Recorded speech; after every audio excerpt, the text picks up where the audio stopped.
9 minutes past 10 o'clock on a Saturday morning. Rob, we've got a man who, I don't know that he appreciates just the honour that's about to be bestowed upon him, but when you're on our show twice, you become a friend of the show. Yeah, I think he'd enjoy it. Would he? Okay. Yeah. And given he's already rehearsed the first 5 minutes of the conversation with you off air, David Brooks, Brooksy, welcome to the Two Blokes Chatting radio show. Greetings. And what a song that was. If you saw my face now, me on Broad Beach, and I've got a pink pommy face from yesterday. and I was about halfway through that sentence, I was getting very, very concerned. Oh, dear me. I thought it was on her as well, so forget all that what I just said before. Yeah. Now, I can tell you that an artist that I got to know quite well, who will remain nameless, he was the support act for a singer that was on our show not very long ago, like 3 minutes ago, and he described her as being undoubtedly the most difficult person he had ever met, not just performed with. Really? She insisted upon, by way of being a Caucasian, she insisted that he speak with her personal assistant, because she didn't speak to Caucasian people. Oh, truly? And he was to refer to her in all instances as Ms. Flack. Oh, there he is, I've named her. So what you're saying is she won't take any flack? Oh, I've set you up well there, haven't I? Thank you very much. Hey, 9 o'clock on Broad Beach and it's coming on. Yeah. And that's all we've got time for on the Two Blokes Chatting radio show today. So why are we talking to Brooksy again, apart from the fact he's a funny bloke? Rob? Well, it's happening again. By popular demand, the Anglesey Football Netball Club asked Brooksy and his team of comedians and performers to come down and put on a little bit of a show last year. It was brilliant because I attended it. And Sorry. It was brilliant because you attended it? No. It was brilliant. Brisbane and I attended it. Yep. And I can vouch for its brilliance. And by popular demand, he's been asked to come back. And out of the kindness of his heart, he's done it. It's coming. It's a fortnight from today, I do believe, Brooksy. Anglesey Footy Netball Club. Brooksy's coming to town. Tell us about what's happening. Well, it's going to be a great night. It's going to be a great night. Is it 2 weeks tonight? Well, there you go. Time's flying, isn't it? Well, just make sure it's in your diary. We don't want to everyone to turn up and you're somewhere else on Broadbeach. Yeah, it is a fortnight. October the 26th, Saturday, October the 26th at the Anglesey Football Club Rooms, Alamata Reserve, Anglesey. We'll tell you how to get tickets shortly, but tell us what's going to happen on the night, Brooksy. Well, like last year, I had no problem getting comedians because the one thing, what I tell them is for me, the audience make the night. And the audience at that last one, what Dave O'Neill and Stubb just said, was absolutely fantastic. They were sat there, they already had smiles on their faces, they were ready to be entertained, right? And that's the big thing about these comedians all performing, the audience. You don't want to go in there and think, right, come on, make me laugh. They were already in for a good night, so there was no problem getting comedians coming down again. And also, what they call it was a big hit. Was Elvis last time? He never left the building, but he performed there, and he performed after for about another hour. So we had Mike Elvis coming down, and it was fantastic. Now, I must admit, Brooksy, and you would have noticed that there was a few women in the room that night that may have got a little bit overly excited about the Elvis performance. Yeah, he was thrusting them hips. We've got Dave Thornton, who's been around the track for quite some time now, and Dave's excelled himself in the comedy festival, etc. And he's a great performer. Love him very much. And Adam Rosenbach's, who's very, very funny. I don't put anybody on who I haven't seen, and these guys are very funny. And Adam writes a lot for the Footy Show on Channel 7. I forgot the name of it now. The Front Bar. Yeah, he writes a lot for Mick Malloy. Mick Malloy loves him because of his writing skills. So we've got two very, very funny comedians, and also Elvis. Now, that's very disappointing, Brooksy, because we were all under the impression that those comedy shows don't have writers. It's all just off the cuff. But are you suggesting that they may practice their funny lines?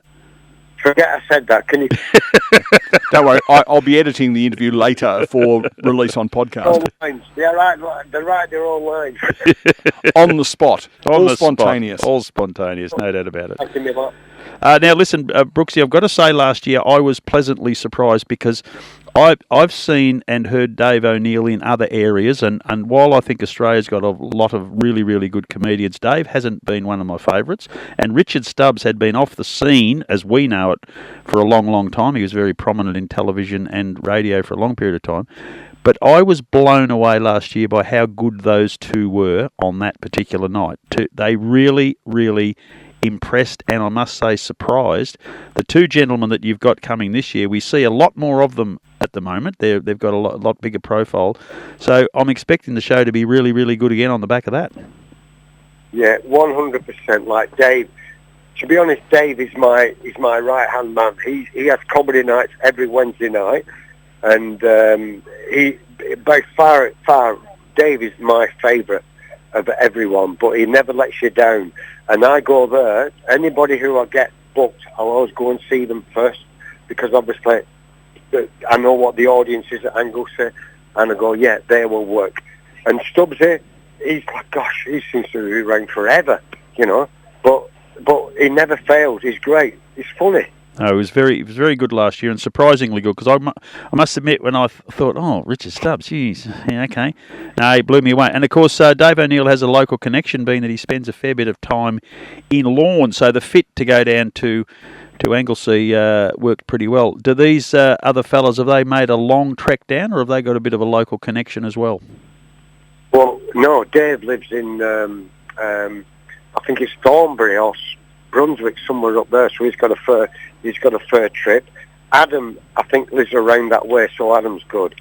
Yeah. Adam's good. I think you'll find also there's a connection with Richard Stubbs and that part of the world.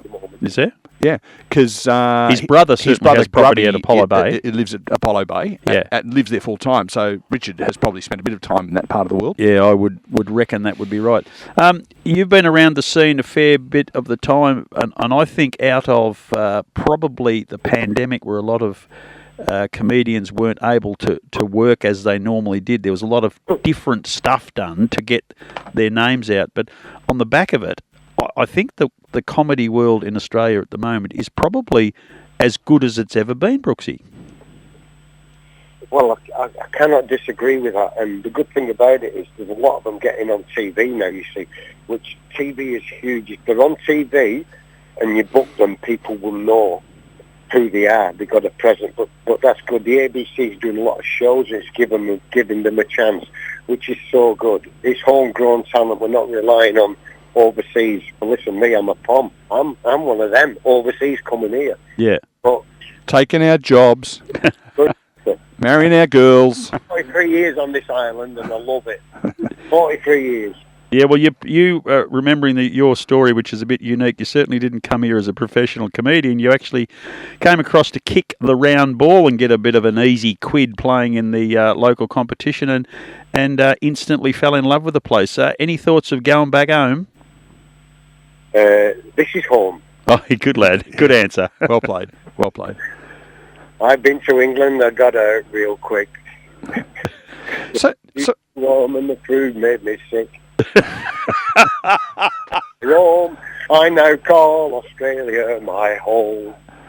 People are walking past thinking, what's that? And Peter Allen's lawyers have been on the phone as well. So the question that, comedy is a very personal thing, isn't it? You comment on some of the comedians that are on the ABC, for example, and in my mind, comedians fall into two very distinct groups. Those that are funny and those who think they're funny. And it's very much a personal thing, isn't it? Because presumably the ones who I don't think are very funny, someone obviously does, otherwise they wouldn't have a job. Wow, that's a good point. I've never really thought about that, really. Oh, we get serious on this program with some of the hard-hitting journalism that we present. But I'm a bit old-fashioned that I just want to go and have a laugh. Yeah, absolutely. And by the way, you fall into the I find you funny category, you'll be pleased to know. And just be comfortable and have a laugh, like when I run them at the Royal Brighton Yacht Club. People are going there. They've been working. They want to have a laugh. They want to be entertained, and it's as simple as that. But But I think it's getting a lot better now. I really think it is, because the mentors, like is your Moines, the ones I've just said, Tom Gleeson and all these, they are just funny. So if you're looking at the mentors, and I watched something on the other day on ABC, Chan, what's he called? Aaron Chan. Oh, he is hysterical. He is a funny little man. He was being interviewed by, I've got his name now, I've got dementia, I have. He's well known on the ABC, and Aaron Chan said, "Look, I'm in awe of you." Right? I forgot his name now. He's got a TV show. Yeah, it was Sean McAuliffe. Yes, and he was actually saying, "I'm in awe of you because you are a master of comedy." So it was good these younger ones are looking up to the older ones and keeping it going with their own style. And the other thing that back home, where I think the very best humour generates from is England. And there was a skit the other day, and I've got to do some more research because Kitty Flanagan has become one of Australia's premier comedians. And I saw a skit of her in obviously in England, because she was working with Lee Mack, and now Lee Mack looked about 25. So Kitty, I imagine, would be a similar age. She's in her mid-50s now. She was doing English skit humour in a television program. It would be probably 25 years ago. Yeah, I've seen those clips. Yeah, it was the Fast Show, and I remember, well, I used to get it up sent when I went back to England, watching it, not realising Kitty was on it, but yeah, she was on with the best, and I reckon she went touring England, and I reckon she learned a lot of her comedy over there doing that. Yeah. Plus, she's written Fisk, and it starts again next week on BBC. Yeah, Fisk is really, really good stuff. It makes you proud to be an Aussie again, to have something of that quality. What's also interesting, some people lamented on the back of this new age, where you're not allowed to. Politically correct, that's the word. A lot of comedians said, that's it, we're not allowed to laugh anymore, the world's finished. Personally, I think comedians have reinvented themselves, fitted into the new world, and they can actually be funny without being insulting. There's a whole new style of comedy now that I think the whole industry is better off for the change. 100%, 100%. Like all these, the way it was, when you look at it now, you cringe when you see things on YouTube. I don't even want to say it, like Two Death of Super. You watch it. Love thy neighbour. Like, you can't do anything. But what I find funny is you can still call me a pommy bastard. Yes. And Rob does, by the way, just off air. Yeah, he said to me earlier, who's on? I said, it's that pommy bastard Brooksy back on. Yeah. You're women. You're exactly right. You're exactly right. And with Kitty writing, because she writes it, directs it, she does the whole thing, and she's got the humour just right. It's a bit like Fawlty Towers, and it's very unusual. It's so good to see Australia having that type of a show here, not putting American or English TV on, an Australian doing their own comedy, and that's a massive step, because hopefully then ABC and Channel 7 will start putting more Australian homegrown comedy songs on, things like that. Because I think one of the other trends I noticed probably 10 years ago, when it's a bit like George Harrison once said, there's only so many notes you can mix up into a combination. Well, there's only so many jokes you can do. And the way that comedians were getting notoriety were to become bluer and bluer and bluer. Every joke, and there's a certain radio announcer in Melbourne at the moment who's just arrived, that's his shtick. Yeah. To me, it seems as though we've all grown up a little bit, and we've gone, okay, you've said the rude words, it's not funny anymore. Yeah. Let's now be clever in our humour, and I think Aaron Chen is one of those. I just think he's really funny without really trying. Yeah, he's. We were having a conversation off air, Brooksy, about Jamoan, and Aaron Chen's the same in that just facially he could not speak and be particularly funny, because he understands the nuances of expression, and that's just another form of comedy that I think has really developed strongly out of this need to change tack. Yeah. It just evolves, and it's good. They've got a platform to do it. It's good. And we need a laugh. There's lots of people who look at Rob's face and they just laugh, but it's got nothing to do with expression. One of the things, Brooksy, that I really enjoy about a comedian, and Dave O'Neill last year, his skit in Anglesey was all about taking the P155 out of himself. And I think there's a lot of really good comedians who are quite good at that. And that's just a change, because so it's not offensive, it's just very funny. Yeah. Oh, and the person who's going to be offended is themselves. Yes, right. right. If I occasionally, Brooksy, I might say something about Rob on the wireless that may be offensive to him, but when you say it about yourself, it's okay, isn't it? Yeah. I know. Yes, you pommy bastard, you. So what can people expect on the night? Is it going to be three people standing up and taking in turns to tell jokes, or is it more to it? Because people they're on the edge of their seat now. They want to know how to get tickets, and Rob's going to talk about that in a minute. But what can they expect on the night?